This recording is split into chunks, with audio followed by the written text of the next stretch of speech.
Welcome to the INTJ equation. Today I am joined by Paul. Paul has a YouTube channel called The Catholic Gaming Nerd. You can check it down in the description below. He also has a Patreon. Paul is an ISTJ, but just watching his videos and with Isabel, who is an INFJ, which I did a podcast with a few weeks ago. He definitely comes off as an ENFP, and Paul says he's been mistyped all around the board of almost every type. Paul, would you like to explain that a little bit and explain your channel and give yourself a brief introduction? Okay, so I like to be called Paul. I even sometimes have videos called Just Paulism to really emphasize that point. And my channel mainly focuses on my love of video games. So I do a lot of reviews. Sometimes I do essays, but I'm not much of a big picture thinker. So it usually takes a long time to get those out. And I also really like to talk about Myers-Briggs and general psychology, mostly Myers-Briggs. And as far as you asked me about the mistyping thing next. Yeah. So I kind of see you as an ENFP, but just watching your videos, of course, you do put on a bit of persona because ISTJs and INTJs can be kind of boring, I guess, in a lot of ways.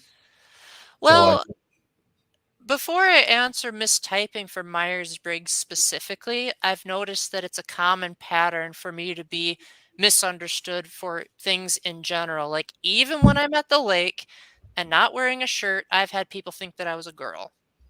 I've Okay. had people mistake me as a girl over the phone.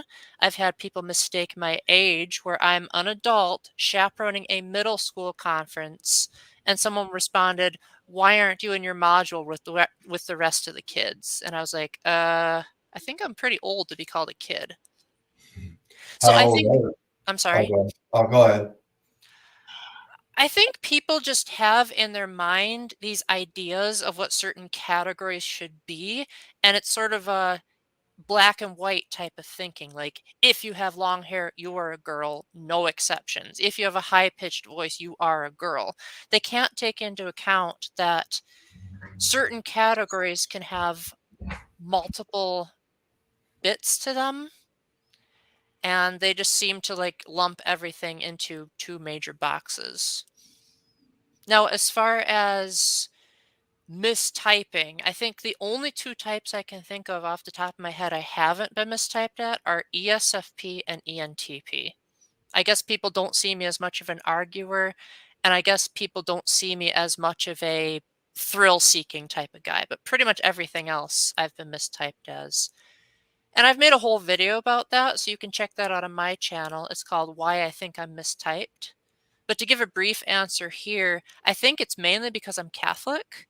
And so there are certain doctrines within the Catholic faith that talk about like loving your enemies, praying for those who persecute you, love one another as Jesus has loved us. So that can sometimes come across as like an extroverted feeling type of thing to do. And like doing an examination of conscience before a confession can come across as strong introverted feeling because you have to look inward on yourself and think, what am I? What do I mean? Which can come across as dominant introverted thinking.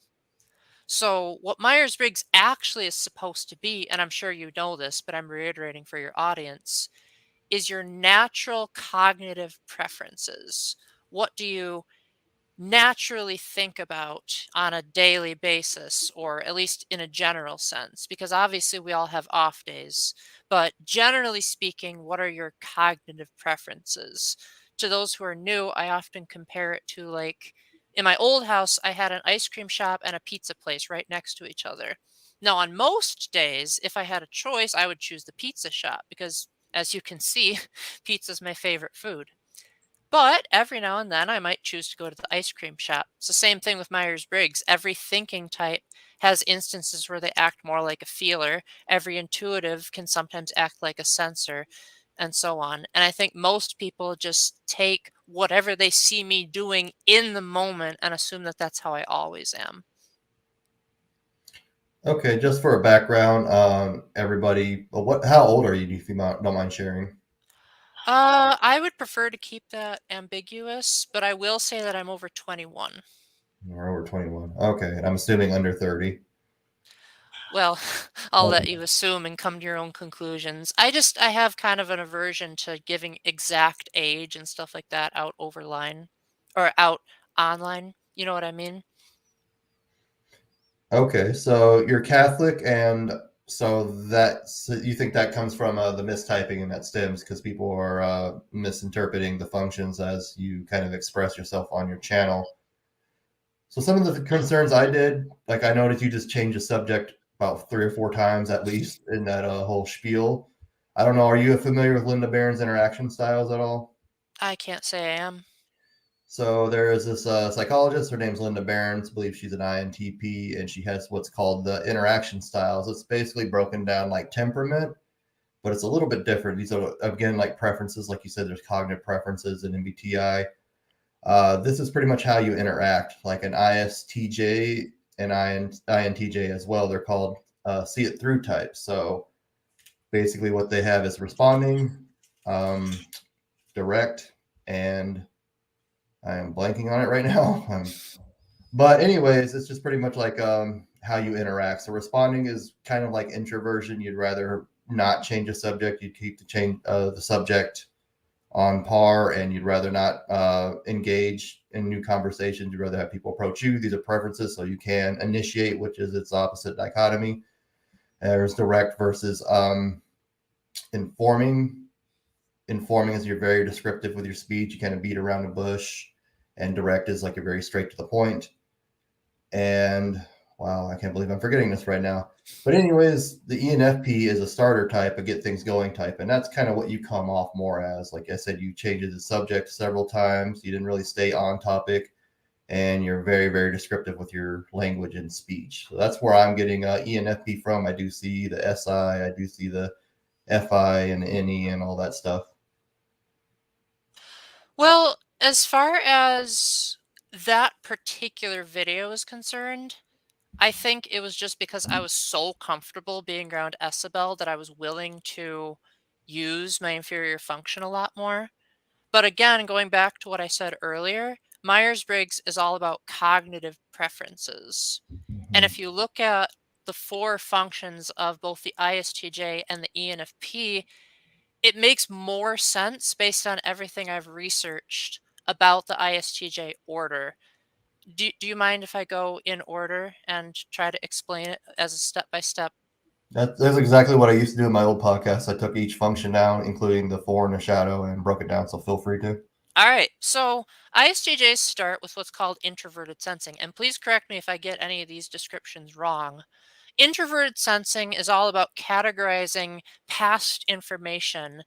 And then also when it's in the dominant position, it's often in this insistence on keeping it that way.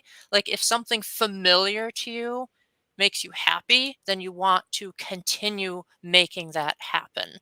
I am a very, very past oriented and detail oriented person. I am constantly reminiscing about things that happened, and I'm always thinking about like something that happened in the past that brings me joy. And then the extroverted thinking is all about what to do with it. Because unlike, say, an INTP, where they have introverted sensing in the third and they're just content with thinking about it and leaving it at that, extroverted thinking says, okay, this has happened. How do we learn from it? How do we execute all of this information? I've also read that extroverted thinking is all about pragmatism and concreteness. And I would definitely say I relate more to that than introverted thinking, which has been described as bottom up thinking. Not 100% sure what that means. But the other thing they said is that introverted thinking is like coming to your own conclusions about how you see logic. And I just don't think that sounds like me. I am that person that will look at something and will see it as it is. And a lot of times that's the basis of a lot of my jokes is just making fun of different sayings that people have and coming to the total literal conclusion. Like you might have seen in Isabel's video when she was talking about plugging Monk, and I said, oh, there's a plug over there. Because in my mind, the first thing that comes to my mind when I see the word plug is an outlet, because that's the literal interpretation of it. Mm-hmm. And then going down to the bottom functions, introverted feeling in the third, and you can probably relate to this being an INTJ, is not necessarily averse to your feelings, but reluctant to go in depth or express them to their fullest. Like a lot of times when I was on that vacation, I would be feeling these really intense emotions, but my face would usually not register. Like the most I would do was like kind of a smile or a smirk. And then later I had to send a message to Isabel saying, "Hey, I just want to go in depth about how I felt about that trip." And she would have never guessed any of that if I hadn't told her. I feel Hmm. like I've gotten better at expressing my emotions over time, but I definitely used to be very reluctant to go in depth about how I felt. And nowadays, I think I realize that there's value in expressing emotions. There's a Bible verse that talks about how when Jesus saw the crowds, he started weeping with them. And so I said, well, if Jesus can do it, then I think it's okay if I weep. The thing is, I don't cry very often. It's usually like once or twice a year, and it has to like really push me to get me over that edge. So I would say that usually my emotions are very even keel, very even, hardly ever extreme, except for excitement. Sometimes I can get really excited. But for the most part, every other emotion is just, it's not super high or super low. It's just very calm. And then finally, getting into extroverted intuition. Extroverted intuition is all about exploring new possibilities and constantly seeking change and innovation. And I hate change and innovation with a passion. I do not like thinking about the future. I don't like thinking about possibilities or new things. Sometimes I joke about them, but that's a joke. It doesn't mean I'm actively entertaining the idea. Like sometimes I might joke, like if a person's gone a long time, I'll say, "Oh my gosh, you're back from the dead, but I don't see any zombified flesh." But that's not what I actually believe. It's just for the sake of a joke. But in reality, I get very uneasy when things change. I even get uneasy if people take my chair because I'm so used to sitting in the same place at the dinner table that when someone else sits there, there's this tiny part of me that's just like, but that's my chair. I always sit there. Like, don't get rid of my routine. And I used to be so much worse, but I've learned to like shut down the OCD and be like, okay, if I have to walk in a different direction to the park, I guess I'll put up with it, but I really wish I could just take the same path and the same routine over and over again. And finally, going into the shadow functions, I'm not sure how much your audience believes in those, but both INTJs and ISTJs have extroverted feeling as their blind spot function, meaning that sometimes they don't notice when they're hurting other people or making other people uncomfortable. And it's not because they're trying to not notice, it's just because they literally like don't know. And a lot of times I have to say, "Oh my gosh, I did not mean to hurt you."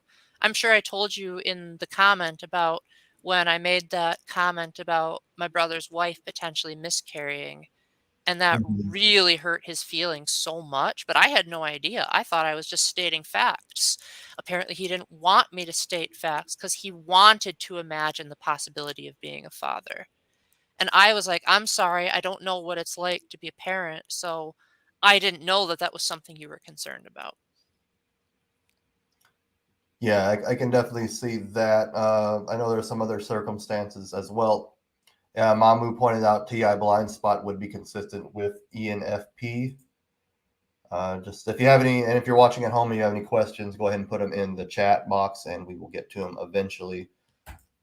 So I know there's a John Beebe's model is a part of it with the gateway functions and stuff. I don't know if you're familiar with John Beebe's 8 function model, but those Can't oh say I am. yeah, it's kind of like how you mentioned the blind spot. It's called the trickster function in his model. It's basically based off Jungian archetypes. There's also the cognitive transition theory by C.S. Joseph. I don't know if you're familiar with him at all. Uh, Not much.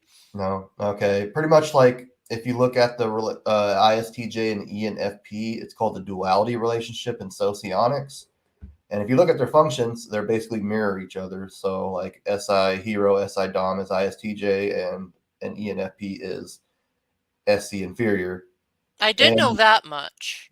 yeah, And there's a theory that we all strive to be our subconscious side, basically our duality side there. So I imagine being raised in a Catholic environment. I don't know if your parents were Catholic and they raised you in the household to be that way, or you came to that conclusion as an adult. I would be what's called a cradle Catholic, meaning I was Catholic for as early as I can remember and never went to another faith or belief system.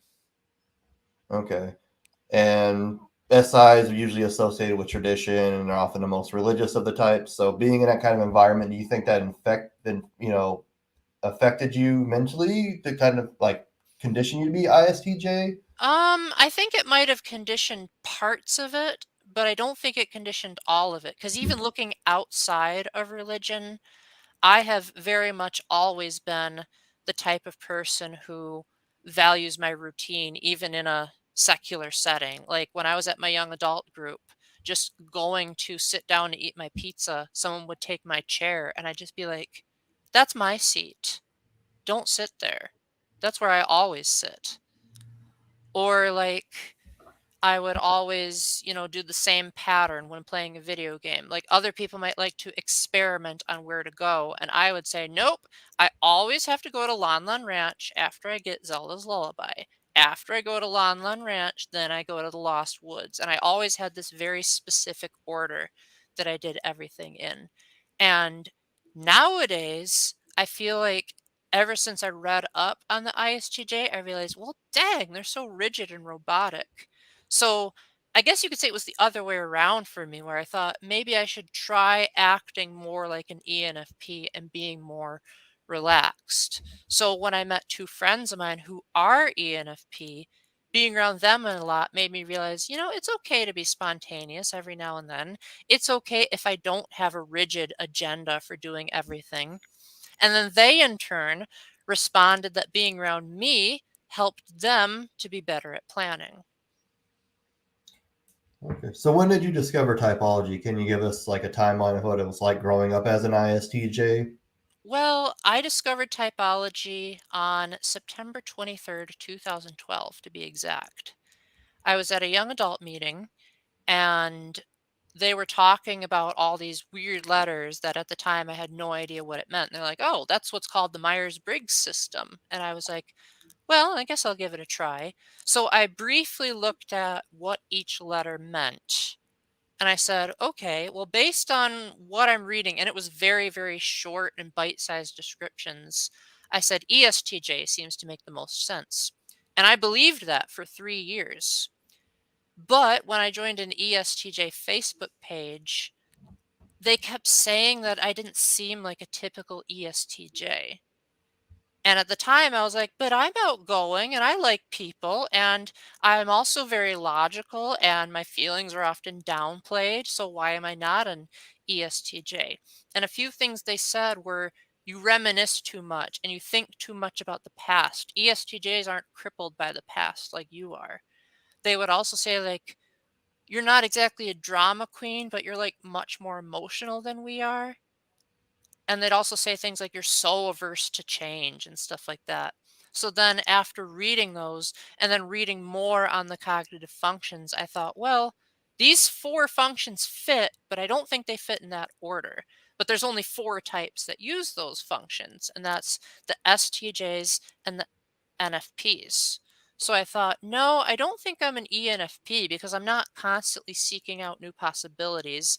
And I have a very, very good memory. Some people even say a flashbulb memory.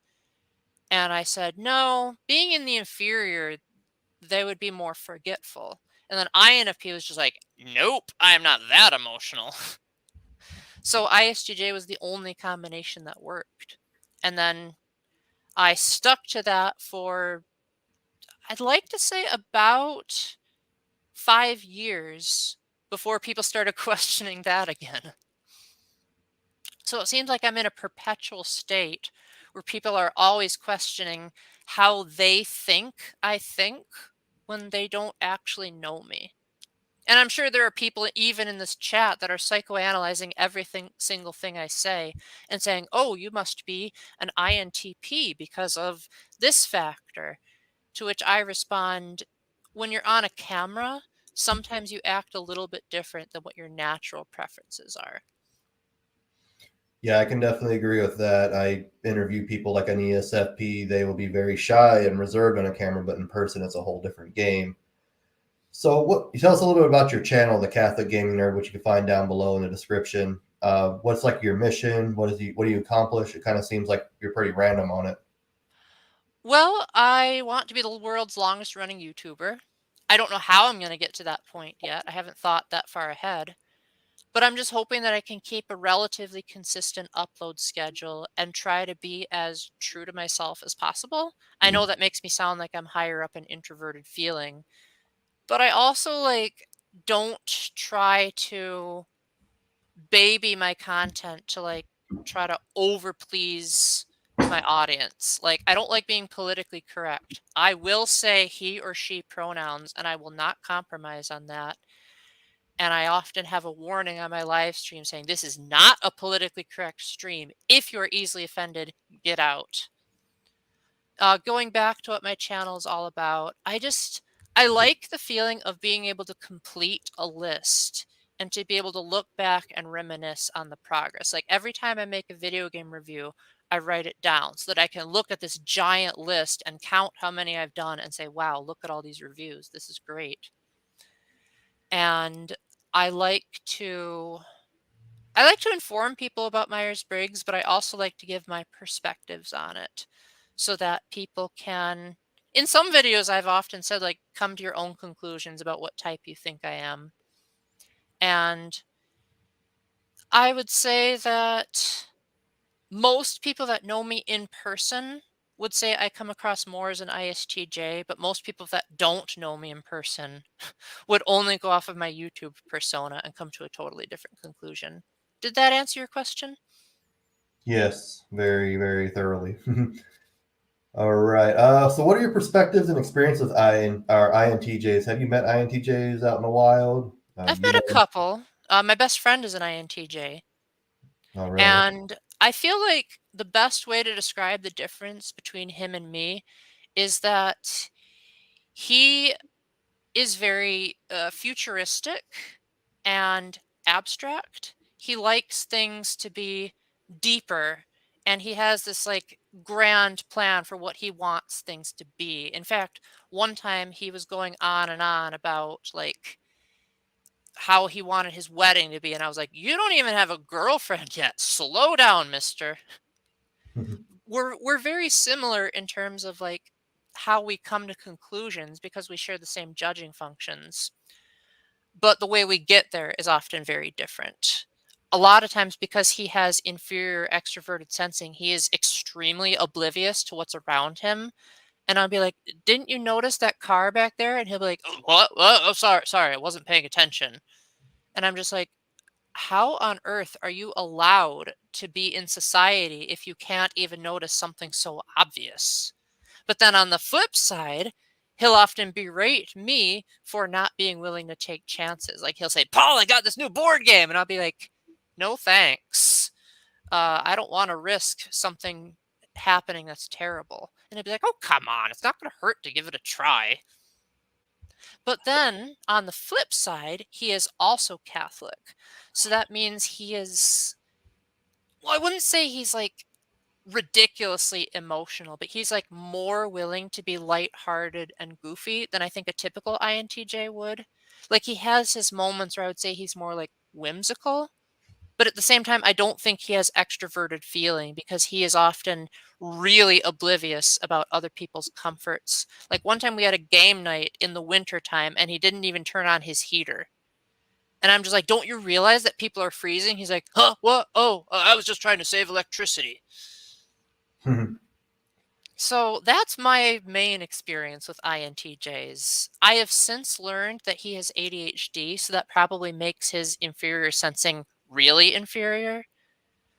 But I generally think that INTJs are way more futuristic than I am, but they're far less observant of what's going on around them.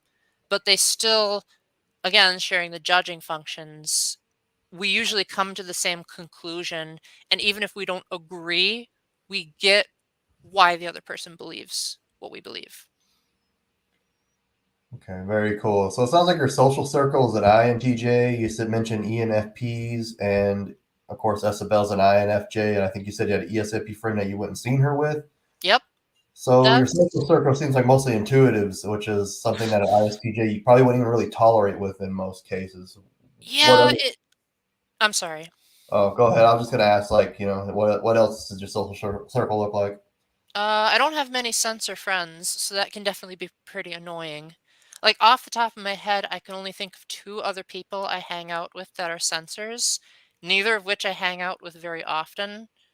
So a lot of times it's so refreshing to be around them and be like, yes, grounded in reality and observing things. But being around intuitives a lot, I definitely get a lot of experimentation, a lot of let's try these things. And I also get like these, like, I learned recently about existential dread, and I was just like, what the heck? Why would you ever question your own existence? That doesn't even make sense to me.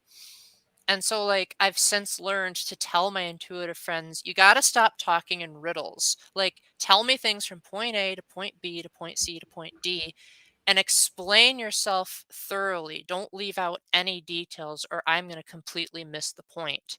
Like, to give an example, one of my best friends, not Isabel, is also an INFJ. But unlike Isabel, she is extremely unpunctual. So a lot of times she will like go maybe 3 weeks without responding to a simple yes or no question.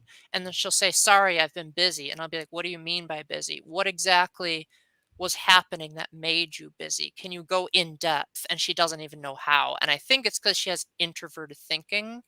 And therefore that makes it hard for her to explain her reasoning. And the extroverted feeling side of her probably doesn't want to hurt my feelings, but conversely, my feelings are being hurt by her not being able to explain her reasoning. So it's like INFJs are always contradicting themselves. Speaking of which, she just joined the chat. Hi, Isabel. Thank Oh, you for hey, joining. I don't actually see anyone in chat, so you'll have to let me know if they say anything. Huh, okay, usually people can see it. That's odd. All right, Let me Ed. try clicking on comments here. Oh, there we go. Okay, now I can see it. Hello, Isabel. Glad you could join us. Catboy, glad you could join us too. I Well, when you said no, I thought it meant like no, I can't join, but I'm glad you could make it. all right, and for those watching at home, if you do have a question and you want to put in the chat, go ahead and put it in there, and we will get to it soon. All right, so do you have any non-Catholic friends, or is it everybody Um, and you're pretty much your social circle Catholic? I have a handful of non-Catholic friends, but I don't hang out with them very much. When I am around non-Catholics, I think people find me kind of refreshing because usually there's this stigma that Catholics hate gay people and that they're very like anti-LGBT. And I can see why they would think that, but usually for me, I explain things very calmly and matter of factly, and I don't often like point the finger and say, you are going to hell. In fact, when people say like, oh, you Catholics think these people are going to hell, and I say, no, let me list all of the conditions for a mortal sin. And if you didn't meet all those criteria, then that would only constitute as a venial sin. And they're like, oh, so you're not condemning. And so it really helps me to get along better with people of other faith. Okay, very cool. In one of your videos, you made a comment that God might be autistic. Can you elaborate on that? So I don't think I came up with the idea, but I definitely think it's possible because autistic people tend to be a bit rigid. I guess you could say there's some overlaps with the ISTJ personality. God made it so that all the planets like orbit at a certain rate. Like every single day we have the sun rising, going around. Well, obviously the sun isn't moving, but that's what it looks like to us. And then it becomes nighttime. Every year we have spring, summer, fall, winter, at least where I live, we do. And it's always like a consistent pattern. And I feel like that's like a very autistic thing to do. Okay, and as a Catholic, what are your views on science and modern explanation of these things? We believe that science and religion can, in fact, go hand in hand with each other. Like, I think for us, the simple explanation is we believe that God created science. So, therefore, as long as people acknowledge that science didn't just snap its fingers and exist, that it's possible to co believe. And in fact, I like to use a lot of scientific explanations for things. I often, like when I'm telling atheists, like, I don't think you should have sex until marriage, a lot of times I use the rule of oxytocin. And I say, now, if you know what oxytocin does to the brain, then you would probably realize that you're actually harming yourselves by having sex before you've created a commitment. That's just one example. But a lot of times I don't like to use the simple excuse, well, God said so, so therefore it must be true. I like to say, well, let's use logic and reasoning to come to a conclusion that's based on more objective criteria. So oxytocin is kind of known as a love hormone, and it's something that's usually pretty essential for adults. So how is not having sex before marriage and releasing oxytocin harmful to the brain? Well, oxytocin is transmitted through any form of touch. You could shake someone's hand and that'll cause oxytocin to happen. However, there are three factors that create more oxytocin, and that's having sex, having a baby, and breastfeeding. Now, what oxytocin does is it creates a trust hormone in the brain, but it decreases your critical thinking. So you're not able to be as objective and rational when you're so pumped with oxytocin. So if you're having a whole bunch of anti-critical thinking pumped into you during sex, then after the breakup, you're trusting that person so much that it's really painful to let go of that person. And I don't know if this is actually proven or not, but I think that's what causes Stockholm syndrome, is because, like, during an abuse, if there's so much sex happening, the abused will eventually be feeling the effects of the oxytocin and start trusting the abuser instead of doing the rational thing and saying, I should get help. I should seek a way out of this. So, in other words, I guess you could say it more perpetuates abuse and prevents people from thinking critically and saying maybe this person is toxic. So divorce and stuff is frowned upon in a relationship. So what if you marry someone and it's an abusive relationship, and well, divorce is basically a sin in Catholicism, if I'm not mistaken, and they have to stay in that abusive relationship. What's the benefit of that? Well, in Catholicism, we have what's called an annulment, which means recognizing that the marriage wasn't valid in the first place. Because even among non Catholic weddings, they have what's called the wedding vows. And in most weddings, they say stuff like, will you be faithful to each other? Will you be willing? Actually, I don't know if that's in the Protestant wedding, but in the Catholic wedding, it says, will you be open to having kids? And the third is, have you not kept anything from someone? So, say you marry someone, but then you find out later that that person's an abuser. There's a verse in the Bible that says, do not divorce except in the grounds of unchastity. So that is where we would say, like, yeah, you definitely don't want to be in danger and you would want to get out of that. But on the other hand, I also think that more people could try marriage counseling, and that might solve the problem more than just slamming the door and saying, I'm out of here. I'm not going to even bother trying to find a solution. Okay, I definitely don't want to make this a religious debate or anything like that. So you rely pretty heavily on MBTI. Is there any other modalities that you've researched or used, or is it just pretty much MBTI? Uh, Myers-Briggs is the simplest system for me. Like, I tried looking into Enneagram and I was really confused by all those crisscrossing lines. I was Mm-hmm. just like, what do you mean by a right wing? And how can a one not be a nine? And I'm just making stuff up. But that's what it seemed like to me, that it was just so random and intuitive. Did the comment section just break, or is my computer being weird? Yeah, I haven't got any new comments since SFL commented at 10:14 on my time, 10:14. But yeah, Enneagram was a bit too complicated. The only thing I know for certain in the Enneagram is that I'm not a type 7. Okay, so But have you ever apart, taken? I'm Oh, go sorry. ahead. Go ahead and finish. That was what I was going to say. I'm not a type 7. Okay.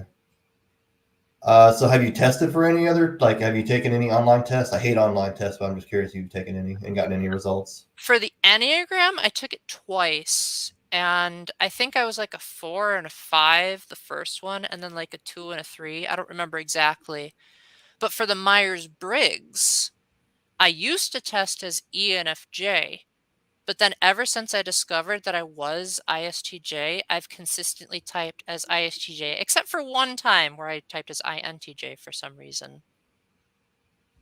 Okay.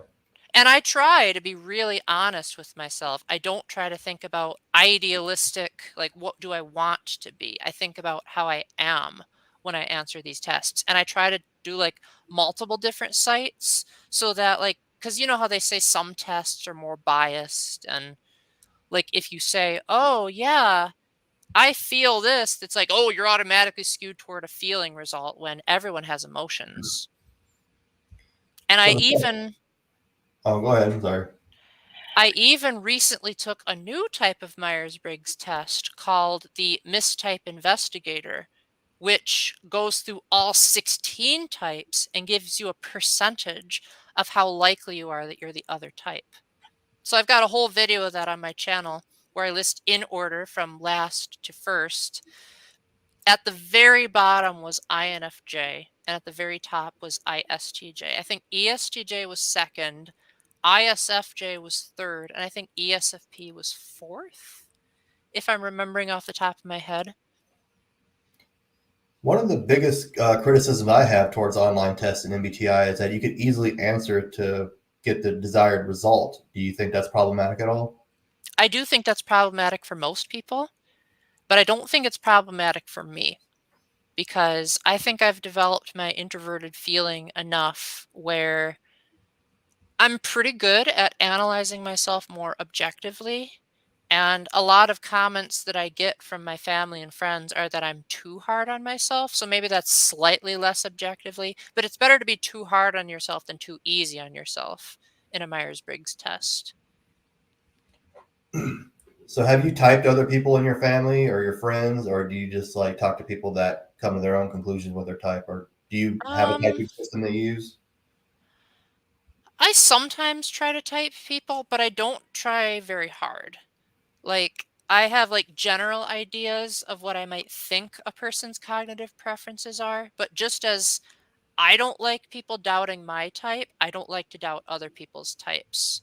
So, uh, if a person says what their type is, I'm not going to question it unless they like really show that they really screwed up. Like, one of my friends used to think he was an ISTJ, but he would always bring up these philosophical tangents and talk about like the meaning of life, and like he'd listen to like a Bob Dylan song and try to interpret all of the like the lyrics, and I'd be like, it's just a song and this guy is spouting nonsense. What are you talking about? And he's like, but don't you get how poetic it is? And I'd be like, no, you got to make a good song. Don't just use the excuse that it's poetic. And then he would try to defend Lord of the Rings, saying that that was a masterpiece. And I'd be like, Lord of the Rings is boring and too abstract for me. I don't like it. And then he would get like so offended by that and say, how can you not notice the hidden beauty of it? And then I finally realized he's speaking so abstractly that I don't think he could be an ISTJ unless he's really developed his bottom function. So I said, have you considered that maybe you're an INTJ?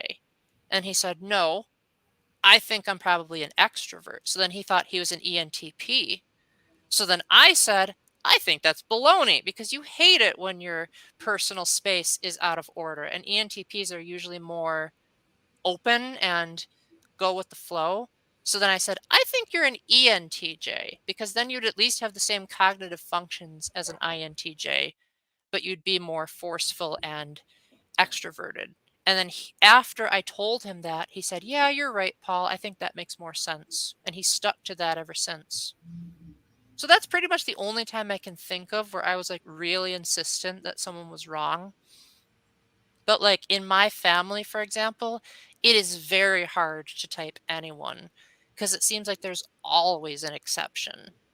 Like one of my younger brothers, we used to think he was an ISTP. because he loved carpentry. He loved working with his hands, and he tended to have kind of an aloof, emotionless persona. But then when I actually talked to him and explained to him the cognitive functions, he said, that doesn't make sense to me. And then he's often said, like, whenever you explain each of these preferences, I feel like I have all of them. And as he's gotten older, I have noticed that he does actually have quite a lot of emotions, sometimes even more than I do. So a lot of people have thought maybe he's actually an ENTP because he does like these movies that are more hypothetical. Like he likes Inception. He likes that one movie that was filmed backwards. I forgot what it's called off the top of my head. It was filmed And backwards. I'm sorry. A movie was filmed backwards. Well, the scenes were filmed out of order so that it Oh. was meant to be like anti-chronological, where only the start and the finish were in order, but everything else was like backwards. But it was filmed in such a way that you thought you were viewing it in chronological order. Hmm. Because it was all about a guy who had short-term memory loss. So I think the audience wanted you to feel like you were one of them. Okay. So typology in general is pretty abstract in just as it is. Has that been a challenge for you to grasp typology at all? Like, have you questioned it? I know even Jung questioned adding the introverted functions in his own theories. Well, I think with Myers-Briggs, it's probably the least abstract out of all the typing systems I've come across because it's very orderly. Like if you are an ISTJ, you have introverted sensing, extroverted thinking, introverted feeling, extroverted intuition. It's very orderly. And generally speaking, it has a good system of most of the time this is the case. Whereas like with other systems like the Enneagram, they're too vague. Like if you look at the description of a type 7, there's like so much that it says that it's like pretty much anyone could probably fit at least a little bit of this. Whereas if you look at the function stacks in Myers-Briggs, it's a lot more specific. Like even if you just look up introverted feeling alone, there's a description of how it reacts in each position in the function stack. So I feel like that fits more to my brain's necessity for step-by-step concrete instructions. That being said, the functions that I have the hardest time understanding are introverted intuition and introverted thinking. I just cannot figure those out for the life of me. ENFPs do have TI blind spot, as Mamu mentioned. I call it the trickster function. Do you think that could be a reason why you don't understand TI as well? Uh, what does it mean to have introverted thinking as a blind spot? Pretty much means that you believe anything you feel is true. Anything can be true or false. Everybody has their own personal opinion. No, No. no, I don't believe in that at all. I believe that that leads to moral relativism, and I hate that. I believe that there are universal truths in this world, and just because someone feels something doesn't make it so. Like, you could feel like you have to fly, but that doesn't mean you can fly. Like, that's just what your emotions are telling you. You could feel like it's the end of the world, but that doesn't make it the end of the world. At the end of the day, emotions are subjective. How do I describe it? Like, emotions are based on a chemical in your brain that tells you how you're perceiving something, but that doesn't make it the reality. You might think that someone hates you, but that's just what the chemicals in your brain are telling you. If you take a step back and look at things objectively, you realize that you were just misperceiving. And I don't like the idea of people basing conclusions on misperceptions. I like the idea of the truth, a consistent, unmovable truth that governs everything. Now, that's not to say I don't believe people can have opinions, but that I think those opinions shouldn't be based on morality. Like, for example, if you want to say that you have a different favorite color than me, that's fine. That's not a moral issue. But if you want to say that, I can't think of an example off the top of my head. Like, if a person believes that he's a plant, that makes him a plant, I'd say, nope, nope, that's not scientifically possible. All right. So I am an INTJ, and we have SI demon. Pretty much, we are probably the least religious of the types. I know ISTJs. They with their SI, like I said, it's very tradition, very religion, honor based, duty, and all that stuff. They also have TE, which is really high in their stack, and it's really all about empirical evidence and just evidence in general to have anything factual. One thing I don't get is there's no evidence besides a really old 6,000-year-old book written on the Bible. So what evidence is there of Catholicism and God being correct in your opinion? Well, that would be a very long and involved answer. So I'll Mm-hmm. have to give you the short version and just say, like, use that as a starting point, but don't use it as the definitive answer to convert. The starting point is recognizing that the manuscripts exist, but then asking if what was said in the manuscripts actually happened. So then look Mm-hmm. into archaeology. And then, after you've proven that what was said in the manuscripts that obviously came before the newer ones, like if the prophets hundreds of years before Jesus said that this would happen, and then it happened, okay, so there was probably some divine inspiration. Then after that, you see if therefore that leads into you're able to trust what they're saying. So, for example, in Catholicism, we believe in something called Eucharistic adoration, which, to put it very simply, it means that Jesus is like right there in front of us, except that he looks like a piece of bread. But we believe, he's the God of the universe. He can do anything. Now, the average person might say, oh, it's just a coincidence. That's not really true. But for me, I had a miraculous healing in 2018 after I kissed the cloth that was underneath it's technically called a monstrance, but you would probably see it as like a giant trophy that has like an insert in the middle to put the piece of bread.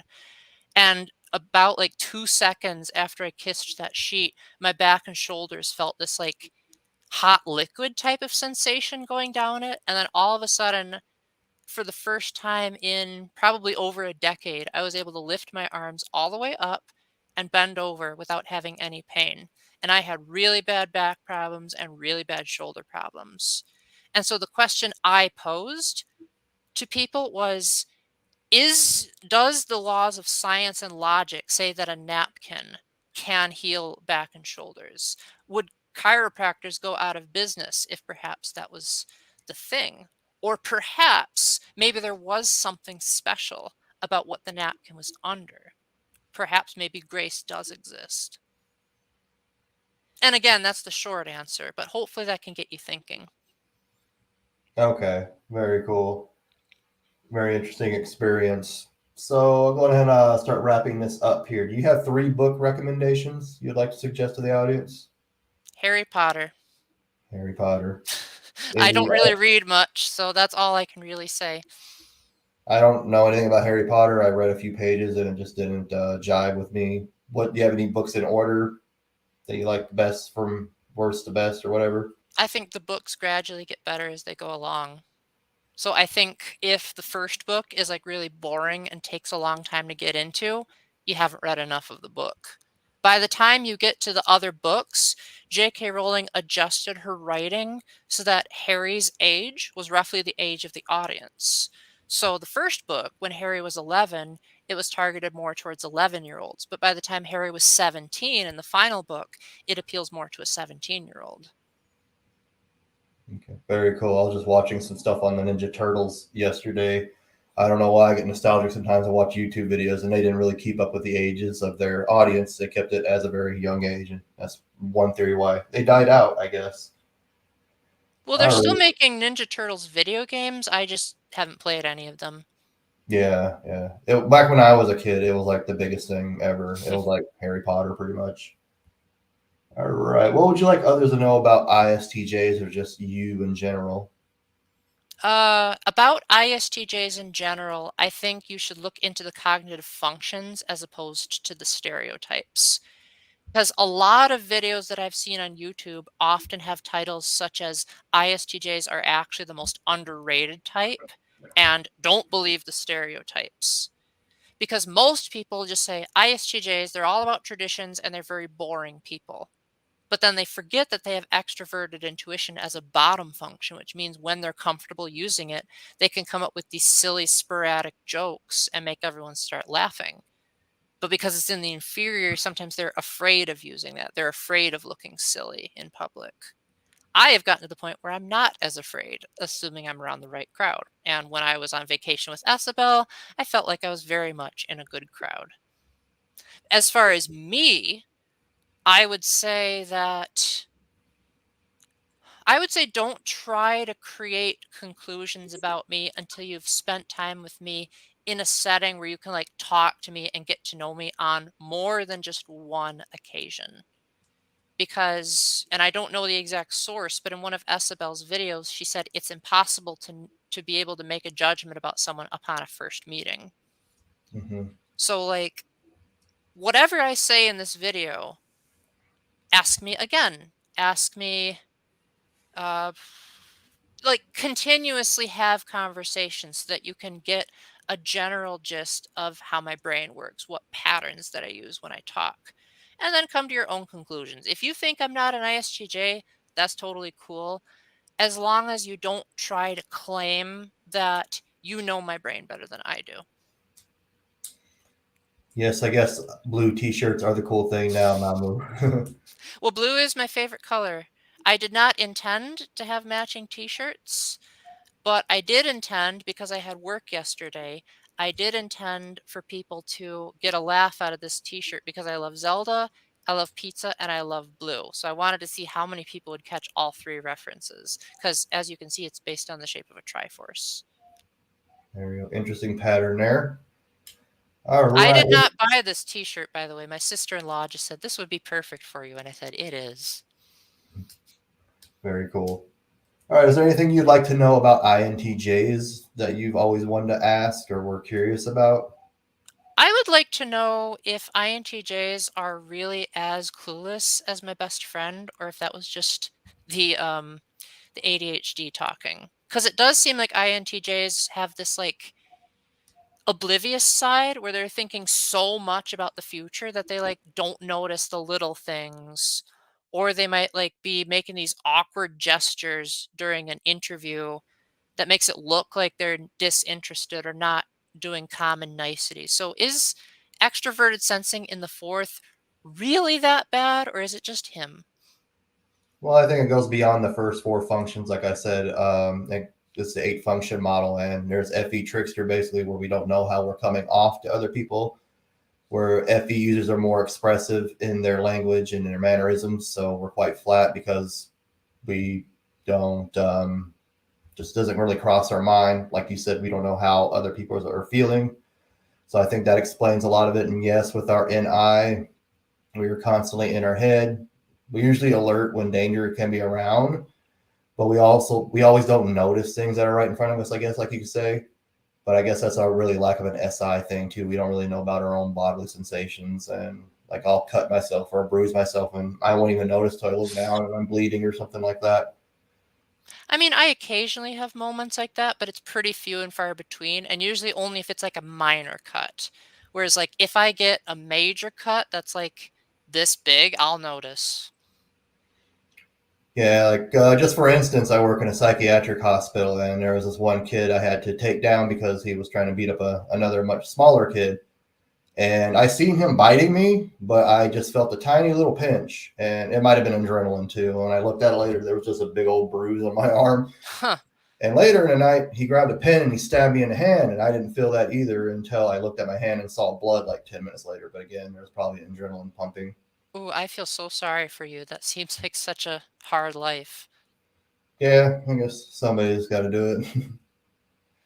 All Well, right. So just talking to you and watching your videos, watching you interact with Isabel and various other sources, I still got to stick to ENFP, and here's why. I do agree that you use SI, TE, FI, and NE just in the opposite mannerism, of course, but I also look at Linda Behrens' interaction styles. They're informative, like I said, where ESTJs are direct, like me. I'm very straight to the point. I say what I got to say and just get it off my chest. You're very, very descriptive in your explanation of things. You change the subject a lot, which means initiating versus responding, where you stay on subject. And you're also a very progression type, very movement, but ESTG is a progression too, meaning that they learn by trial and error. They go. They're always in a hurry with their speech, where control is they're very slow and methodical the way they speak. All right. But that's just my conclusion. If you have, do you think he's an ISTJ? Do you think he's an ENFP? And you think he's another type, just leave it down in the comments below. And Isabel commented, I have cuts and bruises that seem to appear because it takes me so long to notice what happened. I'm oblivious. Yeah. SID can be very dangerous, actually. All right. So that's just my conclusion. Informative. He tells great stories. Zelda, pizza, music, films. Yes. I All have right. been told that I'm a walking encyclopedia. Yeah, that could be definitely an SI thing as well. So, any last minute questions or comments, Paul, or anybody else in the audience? I don't think I have any questions at the moment, but I really love answering questions. So if you guys are feeling shy, I hope you'll like not be shy. I was gonna make a joke, but I forgot the joke. So give it a try. All right. Well, everybody, thank you for watching. Go ahead and check out Paul's channel. It's linked down below. He also has a Patreon if you'd like to support him. I will put up here if you want to watch the video with Isabel, who he's done videos with and visited, as he's mentioned several times in this video. I did a podcast with her several weeks ago. Thank you for going beyond a clickbait and have a great day.